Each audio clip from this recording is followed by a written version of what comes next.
मैं भजन करना चाहता हूं, अंदर से चाहता है भजन करना चाहता हूं, पर ये दुष्ट मन बार बार विषयों में, व्यक्तियों में, स्थानों में ये भटकता है। उसको अच्छा नहीं लगता, पर वो मन को वश में तो कर नहीं पा रहा, इसलिए मन जा रहा है पर उसे अच्छा नहीं लगता। यह है सच्ची नियत का साधक। वो भजन करने बैठा, उसका मन भोगों में जा रहा है, उसको अच्छा नहीं लग रहा, जलन हो रही, ये क्यों जा रहा है? बार बार वो प्रयास करके अपने मंत्र को, अपने नाम को चला रहा है।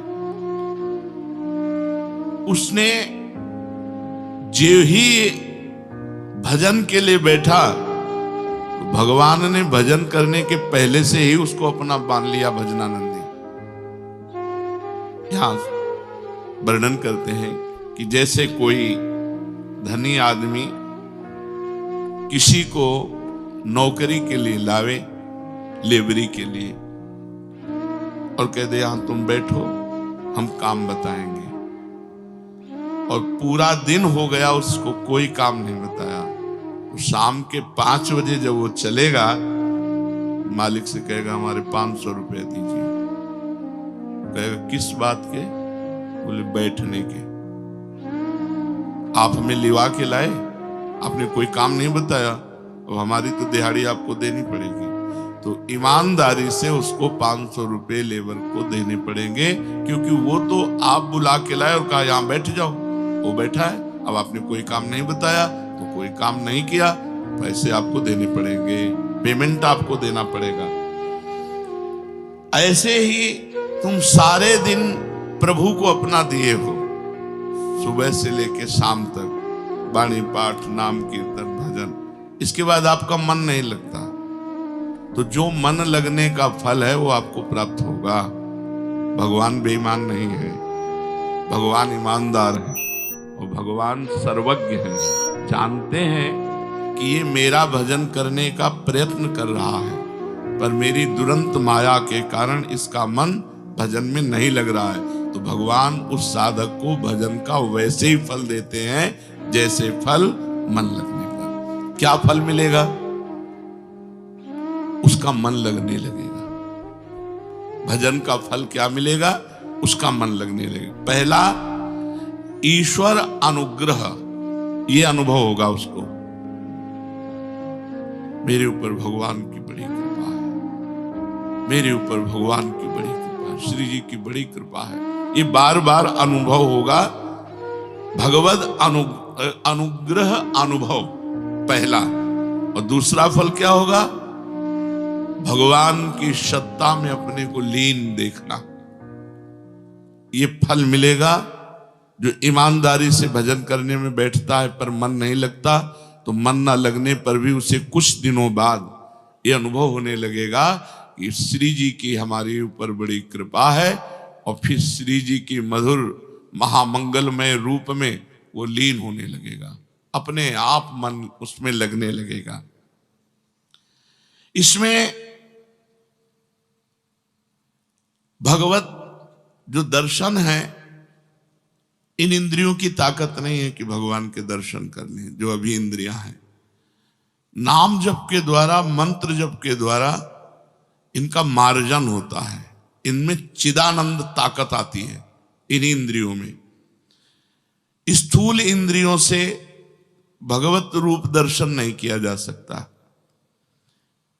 जब भजन किया जाता है, डट के भजन, तो इन्हीं इंद्रियों में चिदानंद सामर्थ्य आती है,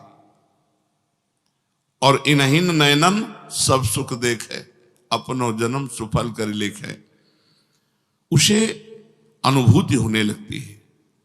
अपने हृदय में भगवान युगल सरकार की, या जो जिस भावना में है, उसको उसी भगवत रूप का अनुभव होने लगता है। जब भजन करता है और यह अनुभव होने लगता है कि प्रभु की हमारे ऊपर बड़ी कृपा है, धीरे धीरे मन प्रभु में लगने लगा, तो अब झांकी आने लगी। वो जिस उपाय से प्रभु के नजदीक पहुंच रहा है, उस उपाय को प्राणपन से पकड़ लेता है। उसको समझ में आया ना, इससे फायदा मिला, इससे हमें आनंद मिल रहा है, जैसे नाम जप, मंत्र जप, और उसको संसार से बैराग हो रहा है, प्रभु में अनुराग हो रहा है, कुछ अच्छा नहीं, वो समझ गया दवा काम कर रही। अब वो इतनी आसक्ति कर लेता है नाम में कि जैसे कहीं हमने देखा कि गुरु जी को बात करने का तो बड़ी रफ्तार से चालू, तो क्या पहले नहीं चालू था? क्या नहीं, पहले मानसिक चालू था। देखा आप बात कर रहे हैं कि छूट न जाए, तो उपांशु में फौरन उपांशु में आ गए। सिद्ध महापुरुष भी तद विस्मरणेन परम व्याकुलते थी। प्रभु का विस्मरण होने की भावना मात्र में इतनी व्याकुलता पैदा होती है, आप समझ नहीं सकते। एक अंदर विशेष प्रकार का कष्ट होता है, क्यों छूट गया, ये क्यों रुक गया, मैं क्यों इतने मिनट खाली रहा। मंत्र चल रहा है लेकिन ठीक अनुभव नहीं हो रहा, तो भी उससे संतोष नहीं हो रहा। वही आंखों में दिखना चाहिए, कानों में सुनना चाहिए, वही हृदय में चलना चाहिए। ये आसक्ति, ये फल मिलेगा बैठने मात्र का। मन नहीं लगता, आप बैठते रहिए, एक दिन आपको ये फल मिलेगा कि हमारे ऊपर प्रभु की बड़ी कृपा है और आप मंत्र में, नाम में तल्लीन होने लगेंगे। जिस सामर्थ्य से उसकी स्थिति ये पहुंची है, उसमें उसकी आसक्ति हो जाती है। राधा नाम में, निज मंत्र में, राधा वल्लभ सिंह हरिवंश नाम में जिसकी उस वृत्ति चली और उस वृत्ति से उसको ये लाभ मिला, उसमें उसकी आसक्ति हो जाती है। अब जो मन का विजय पाना बहुत कठिन कहा गया है, अब उसकी एकाग्रता बन गई, क्योंकि मन चाहने लगा कि रुके ना। समझो, जैसे जैसे भजन आपका बढ़ेगा तो मन चाहने लगेगा कि भजन न रुके। जब मन चाहने लगेगा भजन न रुके, तो अब मन को रोकना नहीं पड़ेगा, अब मन स्वयं भजन पकड़ेगा। वैसे कुछ दिन भजन तुम पकड़ो, फिर तुम्हें भजन पकड़ लेगा। वृंदावन की विशेष महिमा है, यहाँ फिरे स्वार्थ आपने, भजन गए फिरे बाह। पर कुछ दिन डट के भजन करना पड़ेगा। सच्चा वैराग्य और दीर्घ काल तक, दीर्घ काल माने बहुत लंबे समय तक भजन का अभ्यास, इससे ये सिद्धि प्राप्त होती है। स्वयं भजन चल रहा है, अपने आप भजन चल रहा है, वो केवल देख रहा है, सुन रहा है, बस शांत। जैसे जैसे शोरगुल आवाज होती है, वैसे वैसे मंत्र की ध्वनि और जोर से होती है। उसके मंत्र ध्वनि में अंतर नहीं पड़, अगर अंतर पड़ने लगेगा तो टिकेगा नहीं, वो तुरंत हटेगा, क्योंकि उसकी जो बात बनी है वो उस अंदर के चिंतन से बनी है। अब वो अंदर का चिंतन नहीं छोड़ सकता, उसके लिए बहुत बड़ी बात है। अंदर का चिंतन छोड़ना मानो प्राण निकल जाए, ऐसा कष्ट होना होगा, इसलिए उसे वो पकड़ लेता है। सच्चा वैराग्य, तरह तरह के विषय भोग उसके सामने उपस्थित किए जाएं तो भी उसकी अंतर्वृत्ति बाहर भोगने के लिए नहीं आती। इतना अंतर में, नाम जप में, मंत्र जप में मन लग गया कि बाहर भोगने के लिए नहीं आती। उसकी तनिक भी भोग में मन की प्रवृत्ति ही नहीं रह गई। भजन में जब एक एक शब्द पीछे, जब साधन करते करते उसको झलक आई, इंद्रियों में चिदानंद पावर आया और झलक आई, तो इतना आसक्त होने लगा कि इसी भजन से ये बात बनी, ये आनंद मिला, उसकी भजन में आसक्ति हो गई। अब उसकी आंतरिक इतनी आसक्ति है कि बाहर उत्तम से उत्तम भोग उपस्थित होने पर भी भोगने की रुचि नहीं है। वो अंतर्वृत्ति में युक्त होते हुए खाता पीता, सोता जागता, चलता फिरता, कहीं भी आसक्ति नहीं है, मन की तनिक भी प्रवृत्ति नहीं। ये बड़े बड़े तपस्वियों के लिए भी दुर्लभ है। इसलिए भगवान ने कल चर्चा सुनी थी कि तपस्वियों से भी अधिक, ज्ञानियों से भी अधिक, कर्मयोगियों से भी अधिक मेरा वो परम भक्त है जो निरंतर मेरा भजन करता है, श्रद्धा पूर्वक मेरा भजन करता है। ये गति बड़े बड़े तपस्वियों के लिए भी दुर्लभ है। ऐसी स्थिति तक पहुंचने के लिए विषयों में दोष दृष्टि करनी चाहिए। सब संसार भोग रहा है, अगर इसमें सुख होता तो ये तृप्त हो जाते, नहीं।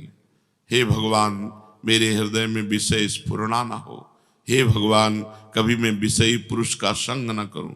हे भगवान, कभी कोई विषय सेवन की मेरे हृदय में रुचि न हो। ऐसी प्रार्थना करनी चाहिए भगवान से, श्री जी से प्रार्थना करनी चाहिए कि श्री जी ऐसी कृपा करो कि भोगों की तरफ आकर्षण न हो, भोग उपस्थित होने पर भोगने की इच्छा न हो। लाडली, अब ये जन्म आपको दिया, आप हमें सामर्थ्य दो कि मैं किसी भी तरह से इन निकृष्ट भोगों की तरफ आकर्षित ना हूं।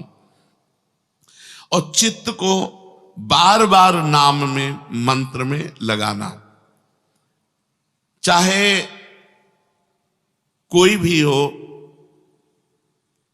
कोई भी का मतलब स्त्री पुरुष, पढ़ा लिखा मूर्ख, कोई भी जो बार बार अपना चित्त नाम में लगाता है, तो उसके सामने जो नाम का आधार होता है, जैसे राधा, तो राधा नाम का आधार है राधा रूप, वो उसके सामने आएगा।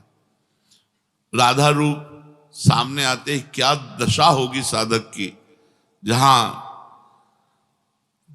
वो रूप है कि अखिल लोक ब्रह्मांड नायक परात्परीश भगवान श्री कृष्ण, जिस रूप को देखकर मोहित हो जाते हैं।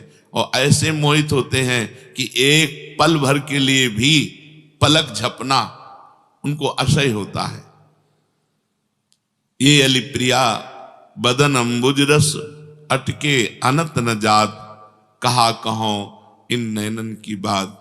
जब जब रुकत पलक संपुट लट, अति आतुर अकुलात, लंपट लव निमेष अंतरते, अलप कलप सतसात, कहा कहो इन नैनन की बात। जहां लालजू को एक पलक झपकने की भी वियोग को अलप कलप सतसात, सैकड़ों कल्पों के वियोग का दुख अनुभव होता है, वो रूप जब उपासक के सामने आएगा तो उसका मन कहीं जाएगा, उसकी इंद्रियां कहीं जाएंगी, उसे कोई भोग अच्छा लगेगा? नहीं। तो उपासक को चाहिए कि चित्त शांत रहे, बार बार नाम में लगाकर किसी भी परिस्थिति में अशांत न हो। संतुष्टा एन केनवा, कैसी भी परिस्थिति हो संतोष धारण करो, नाम तुम्हारा न छूट जाए। अगर संतोष नहीं धारण करते तो उधर मन खिंचाव करेगा अनुकूल या प्रतिकूल परिस्थिति में, और नाम छूट जाएगा। अनुकूलता में राग नहीं, प्रतिकूलता में द्वेष नहीं। ये परिस्थिति मिटने वाली है, ये आने जाने वाली है। ये आगमा पाइनो अनित्यास, ये आने जाने वाली नाशवान वृत्तियां हैं। तास्ति तिक्षस्व भारत, इनको चुपचाप सह जाओ। हर समय भगवान नाम जप की नितांत आवश्यकता है। नाम जप के समय यदि मन इधर उधर परोक्ष विषयों में चला जाता है तो आप चिंता मत करो, ये नाम जप ही आपको, पहली बात तो फल मिलेगा आपको। बताया जैसे उस लेबर को 500 रुपया मिलेगा, ऐसे आपको फल मिलेगा। फल क्या मिलेगा? मन लगने लगेगा, भगवत कृपा का अनुभव होगा, तल्लीनता आने लगेगी। इसलिए साधक को बिल्कुल घबराना नहीं, मन लगे ना लगे हमको भजन करना है, उसका फल हमको मिलेगा, पक्का मिलेगा। मंगल दिश दशहु, दसों दिशाओं में मंगल होता है भजन करने वाले का। वो भाव कुभाव अनख आलसहु, नाम जपत मंगल दिश दशहु। बहुत सुंदर बात। अब जब अभ्यास की पुष्टि हुई तो हठ पूर्वक मन को हटाया नहीं जा सकता। जैसे भोगों से हटा के भजन में नहीं लगाया जा सकता, बड़ा कठिन है, ऐसे ही भजन में जब मन लग गया तो हठ पूर्वक साधक व्यवहार के कार्यों को करना चाहता है। व्यवहार के कार्य होते भी हैं लेकिन मन वो नाम में चिपका रहता है। असहाय निर्विण्ण अवस्था जागृत होती है।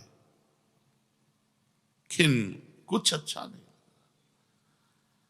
कोई अपना नहीं। ये बिल्कुल दिव्य भागवती की स्थिति, असहाय और निर्विण्ण अवस्था जागृत होती है भजन से। कोई मेरा नहीं और बिल्कुल कोई मेरा नहीं, और खिन्न, कहीं मन नहीं लग रहा। एक रास्ता बचा है, नाम और मंत्र, भगवान उसी में।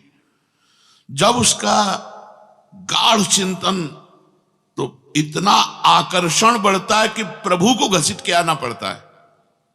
इतना आकर्षण बढ़ा, अनुराग बढ़ा कि साधक के सामने उसका इष्ट घसीट करके आ गया। मंत्र जप, नाम जप का प्रभाव देखो। अपने प्रीतम की मधुर झांकी करते ही जन्म जन्म की कलुषता नष्ट हो गई, हृदय द्रवित हो गया।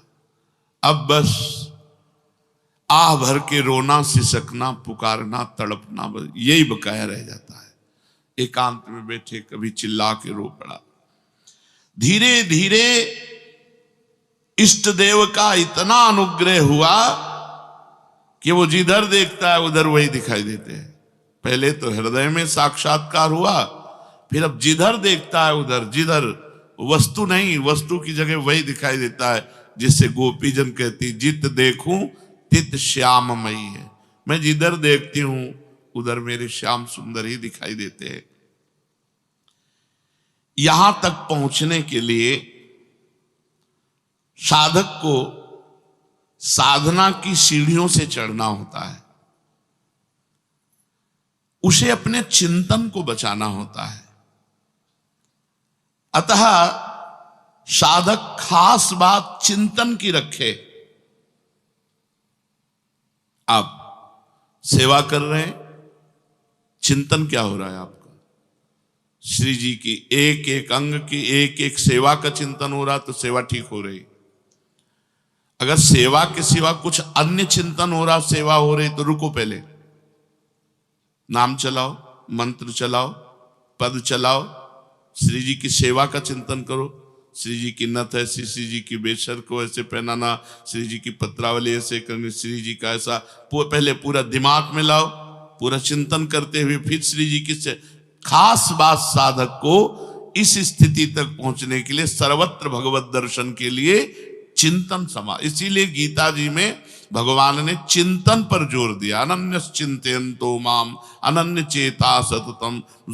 जगह जगह भगवान ने चिंतन की बात कही है। चिंतन अधिक गाढ़ हो जाने पर फिर साधक की स्थिति बन जाती है। स्थिति का मतलब होता है दुनिया की सब विपत्ति एक साथ टूट पड़े तो भी उसमें कोई फर्क नहीं पड़ेगा, स्थिति बन जाती है। तो पहला, यदि हम भजन में बैठे हैं, हमारा मन भजन में नहीं लग रहा है, तो हमें परेशान नहीं होना। हमारे भजन की बाद में जो पेमेंट है वो मिलेगी। मालिक ईमानदार है और सर्वज्ञ है, वो जान रहा है कि मेरे भजन के लिए बैठा है। भरोसा दृढ़ रखो, भगवान की कृपा तुम्हारे ऊपर है। हरिवंश कृपा, हरिवंश कहें, हरिवंश कहें, हरिवंश लाएं। अगर कृपा न होती तो तुम राधा नहीं बोल सकते, तुम कृष्ण नहीं बोल सकते, तुम हरि नहीं बोल सकते। अगर कृपा है तो आप भजन के मार्ग में आए हो, भजन मार्ग में चल रहे हो।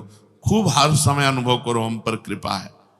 ये जितना अनुभव करोगे हम पर कृपा है, उतना ही आपका मन प्रभु में लगने लगे। हम पर प्रभु की बहुत कृपा है, बहुत कृपा है। धाम वास हो रहा है, भगवत चिंतन हो रहा है, भगवान। हाँ, कल एक ने कहा, दंडवत करके कहा कि अगर गलती हो जाए तो प्रसन्न रहना चाहिए साधक को। हम कहा नहीं बोले, भगवान की तो गलत गलत गलत मार्ग है।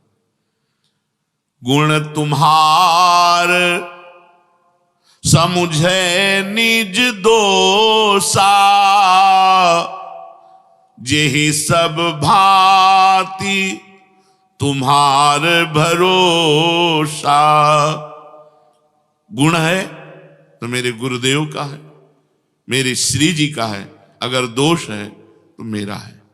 गलती हुई मेरे से, मुझे पश्चाताप करना चाहिए, मुझे जलना चाहिए, मुझे इष्ट गुरुदेव के सम्मुख प्रार्थना करनी चाहिए।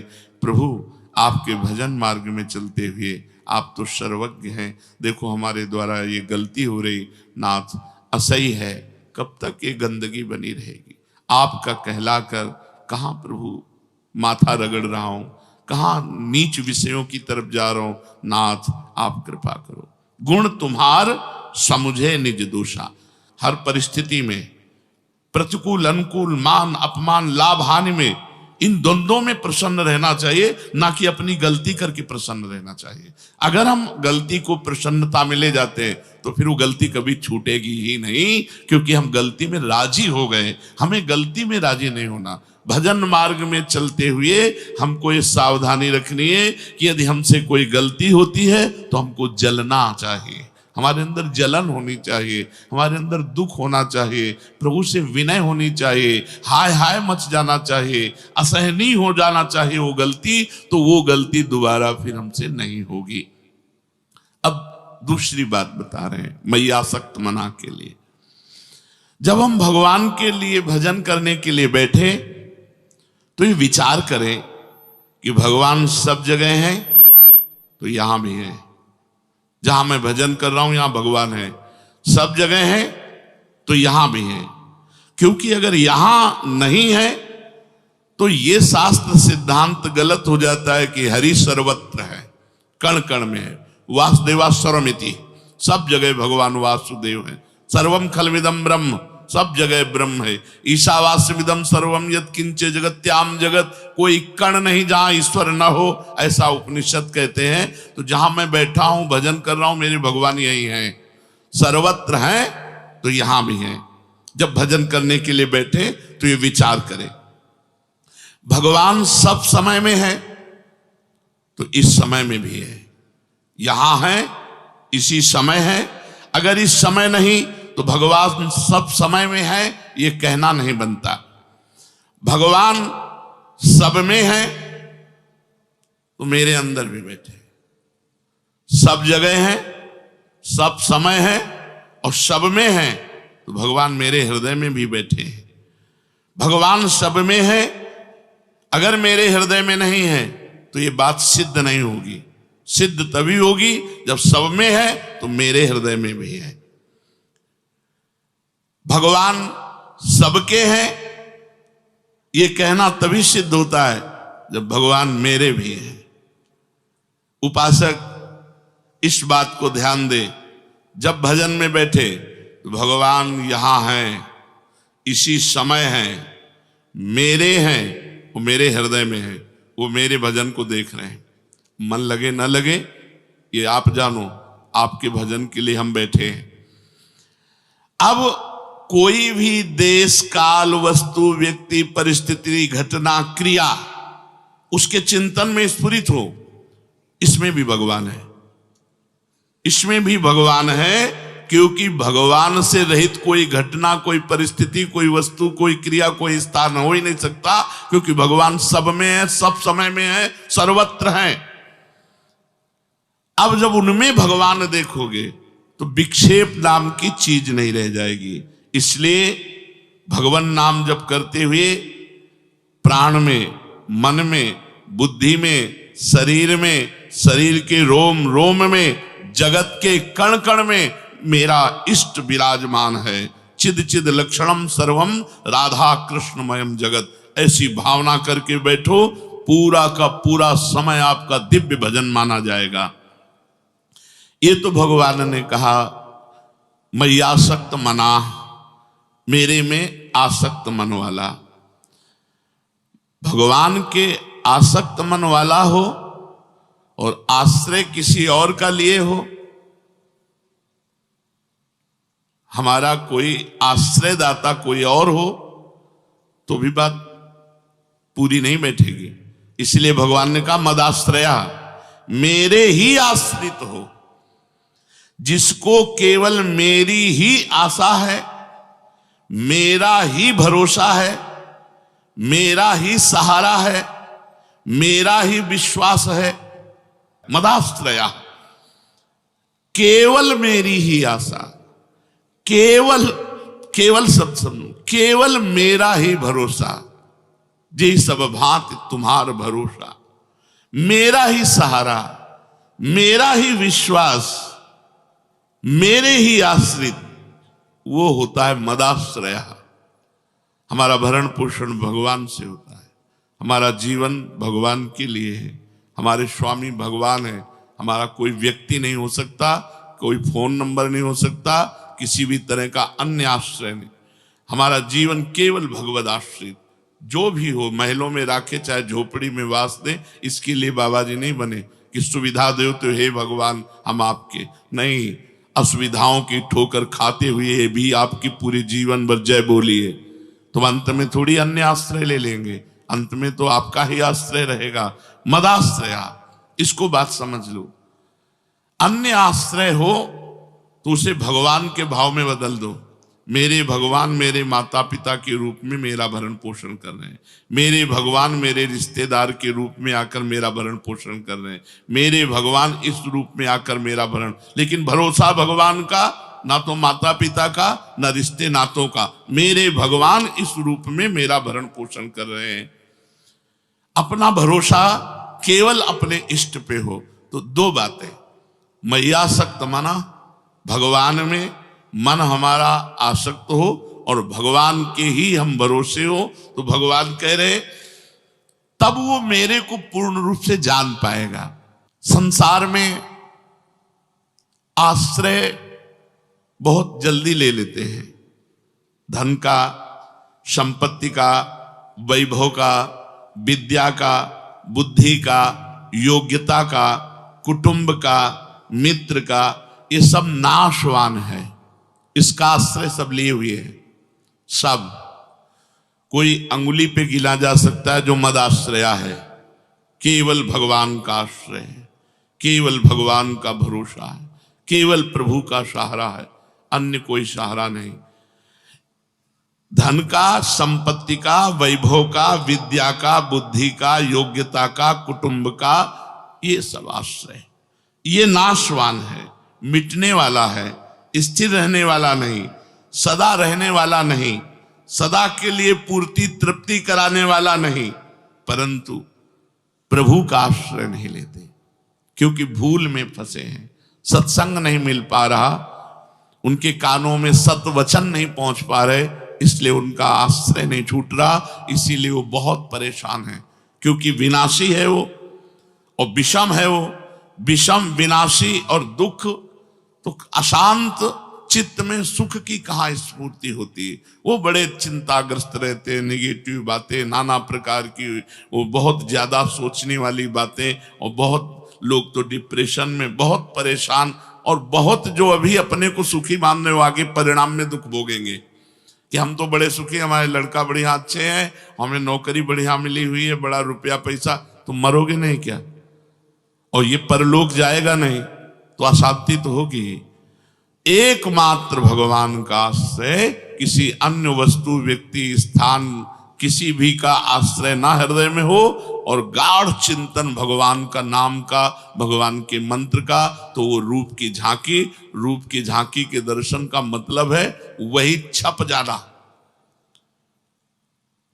प्रभु के रूप का दर्शन ऐसे नहीं जैसे कितने लोग आते हैं कहते हैं हमें भगवान के दर्शन हो गए, पता नहीं क्या क्या प्रपंच साथ में बोलते हैं।